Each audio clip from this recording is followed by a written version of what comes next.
தமிழ்நாட்டு தமிழர்கள் முதல் உலகத் தமிழர்கள் வரை அனைவருக்கும் அன்பு வணக்கம். அன்பிற்குரிய தமிழர்களே, இன்றைக்கு நம்முடைய எரிதனல் வலையொலியில் கடந்த 4 நாட்களாக நிகழ்ந்த என்னுடைய அரசியல் நிகழ்வுகளை பற்றி உங்களிடத்திலே பகிர்ந்து கொள்கிறேன். பொது வாழ்க்கைக்கு வந்துவிட்டால் எல்லாமே பொது தளத்தில்தான் பகிர்ந்தளிக்க முடியும்.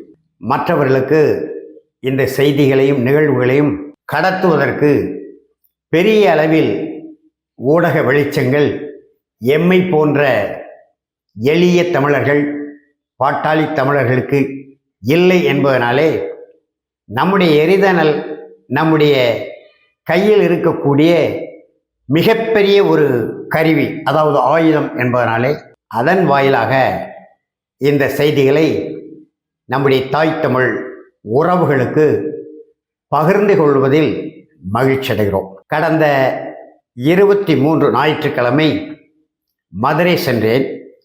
அங்கே நம்முடைய அன்பிற்குரிய தம்பிமார்கள் பொறியாளர் வெற்றிக்குமரன், அதேபோல மற்றொரு ஆற்றல் மறவர் புதுக்கோட்டை தனசேகரன், இவர்கள் இருவருடனும் நம்முடைய பேரன்பிற்குரிய தலைமை ஒருங்கிணைப்பாளர், அதாவது நாம் தமிழர் கட்சி செந்தமிழர் சீமானின் நெடுங்கால உறவாக இருந்த கொங்கு மண்டலத்தை சேர்ந்த ஜெகதீச பாண்டியன், அதுபோல உடன் பிறந்த தம்பி போல் இருந்த சென்னையிலே புகழேந்தி மாறன் போன்றவர்கள் நம்முடைய மற்றொரு ஆற்றல் மறவர் இன்றைய காலகட்டத்தில் தமிழ் தேசிய தளத்தில் நின்று, அதுவும் திராவிட முன்னேற்றக் கழக கூட்டணியில் வெற்றி பெற்ற நம்முடைய முத்தமிழன் டி வேல்முருகன் அவர்கள் நம்முடைய மொழிக்காகவும் இனத்திற்காகவும் நாட்டிற்காகவும்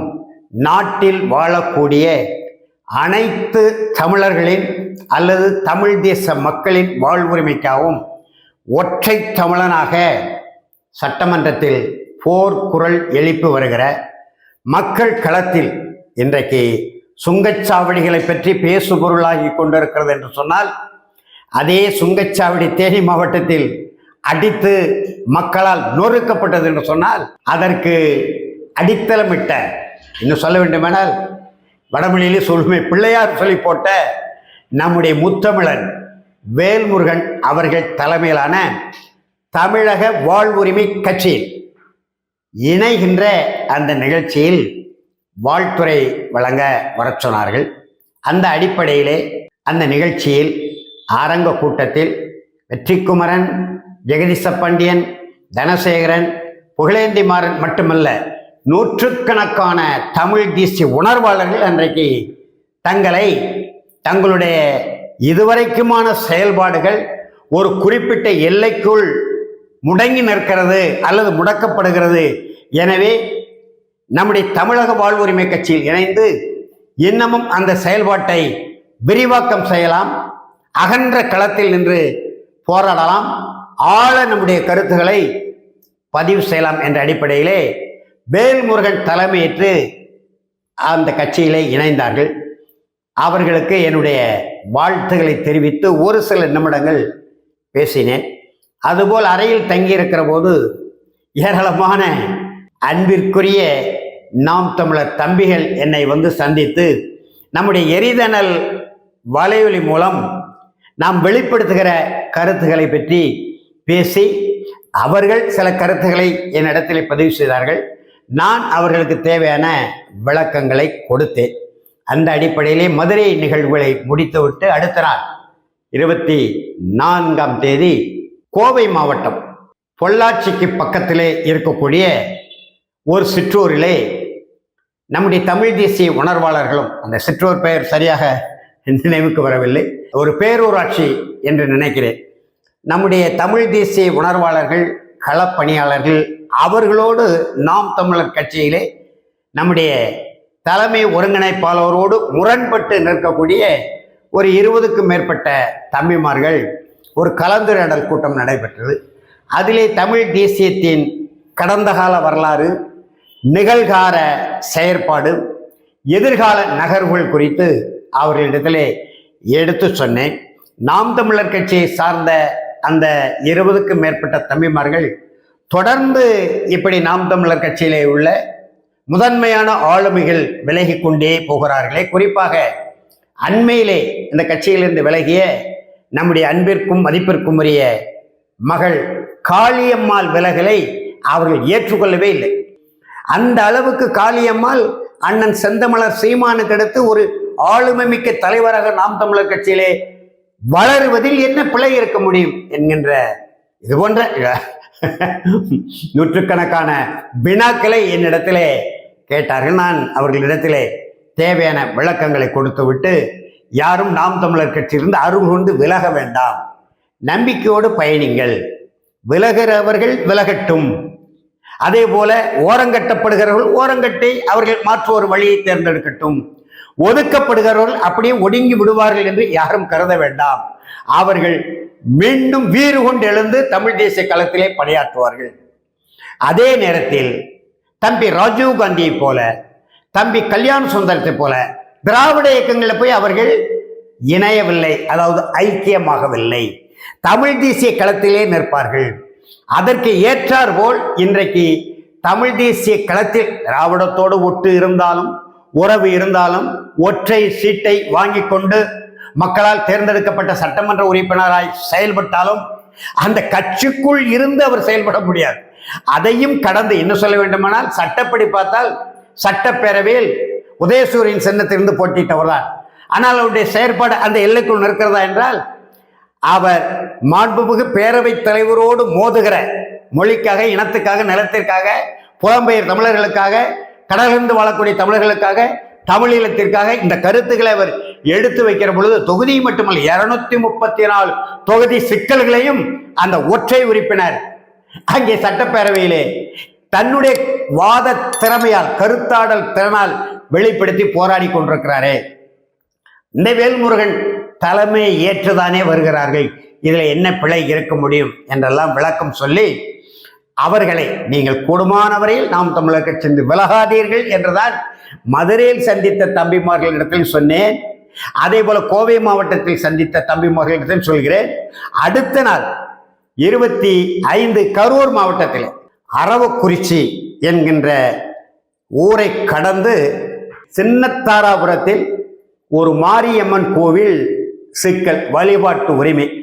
அங்கே அந்த கோவிலை சுற்றி இருக்கக்கூடிய தமிழர்கள் பூர்வக்குடி தமிழர்கள், வன்னியகுல தமிழர்களும் தேவேந்திரகுல வேளாளர் சமுதாய தமிழர்களும் தான் அண்ணன் தம்பி உறவோடு இருக்கிறார்கள்.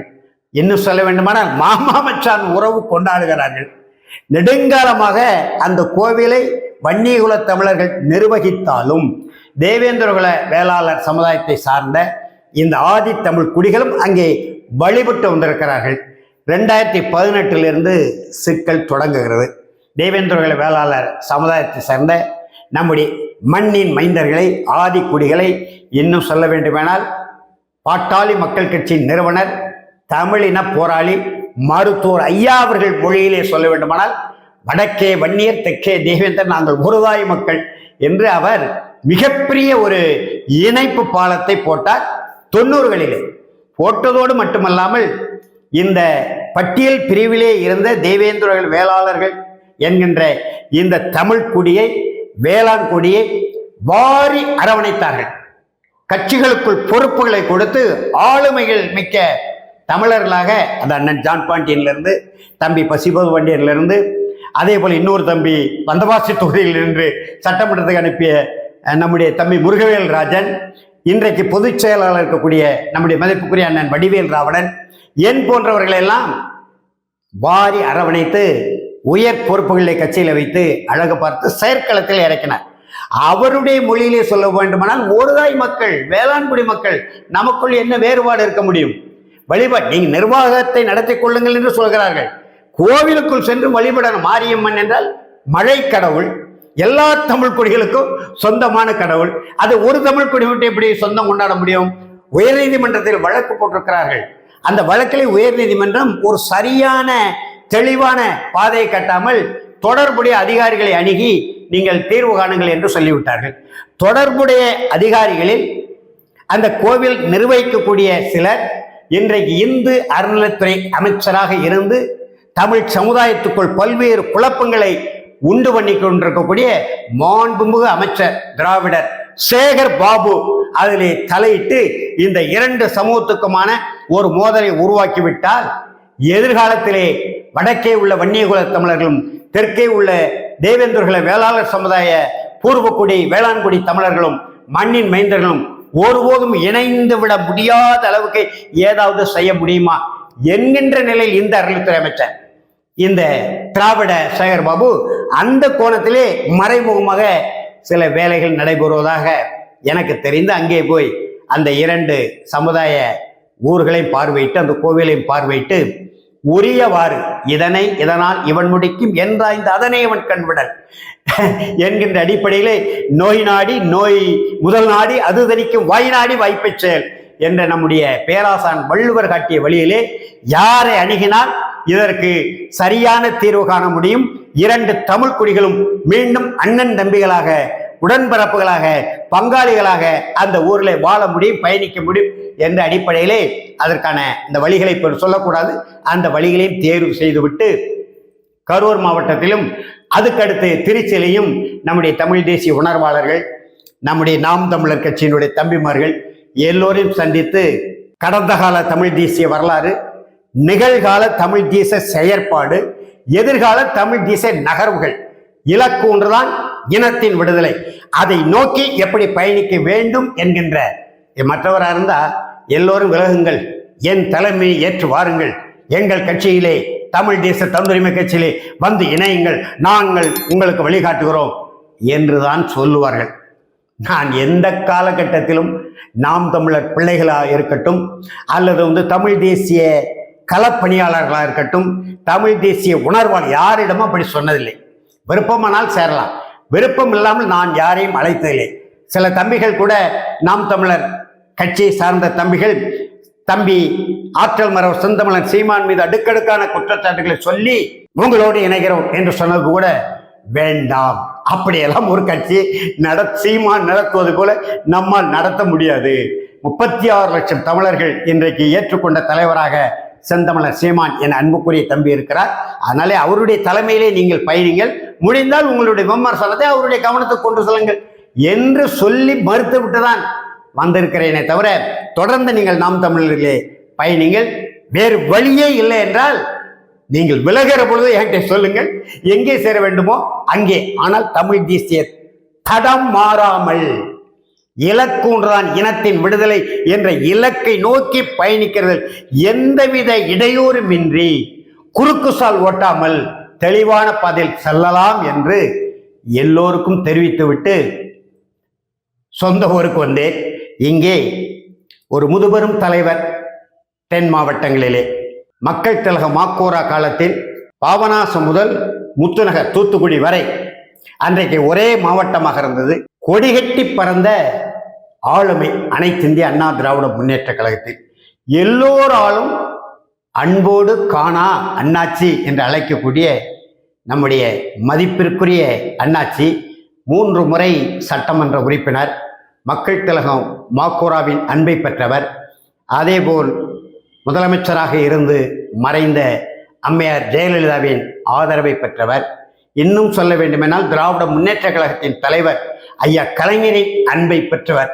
இப்படி தமிழ்நாட்டின் 3 முதலமைச்சர்களின் அன்பை ஆதரவை அரவணைப்பை பெற்ற அந்த மாபெரும் ஆளுமை சில காலமாக அவருடைய செயற்பாடுகளில் ஏற்பட்ட தொய்வு அல்லது அண்ணா திராவிட முன்னேற்ற கழகம் திராவிட முன்னேற்ற கழகம் என்று மாறி மாறி வந்ததினாலே ஏற்பட்ட குழப்பத்தால் பெரிய அளவில் தனக்கான ஒரு ஆளுமையை உருவாக்கி கொள்ள முடியாத நிலையில் இருந்த, ஆனாலும் அமைப்பு செயலாளர் என்கின்ற மாபெரும் பொறுப்பில் அனைத்து இந்திய அண்ணா திராவிட முன்னேற்ற கழகத்தில் இருந்து குறிப்பாக என் மீது பேரன்பு கொண்டவர். நான் எப்பொழுதாவது அவரை சந்திக்க சென்றால் பொதுநலன் கருதிதான், தனிநலம் கருதி எந்த இடத்திலும் எவரையும் எந்த சட்டமன்ற உறுப்பினராக சரி, நாடாளுமன்ற உறுப்பினராக சரி, அமைச்சர் மக்களாக சரி, எவரையும் நான் எனக்கான சொந்த நலன் கருதி சந்தித்ததே இல்லை, இனி சந்திக்க போவதும் இல்லை.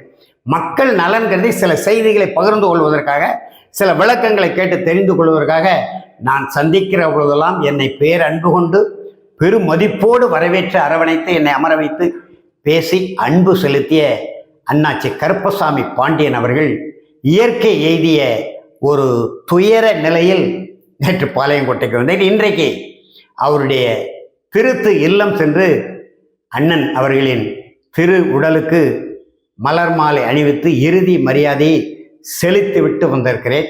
மற்ற செய்திகளை நாளைய நம்முடைய எரிதனல் வலையொலி மூலம் அனைத்து தாய் தமிழ் உறவுகளுக்கும் பகிர்கிறேன் என்று சொல்லி விடைபெறுகிறேன். நன்றி, வணக்கம்.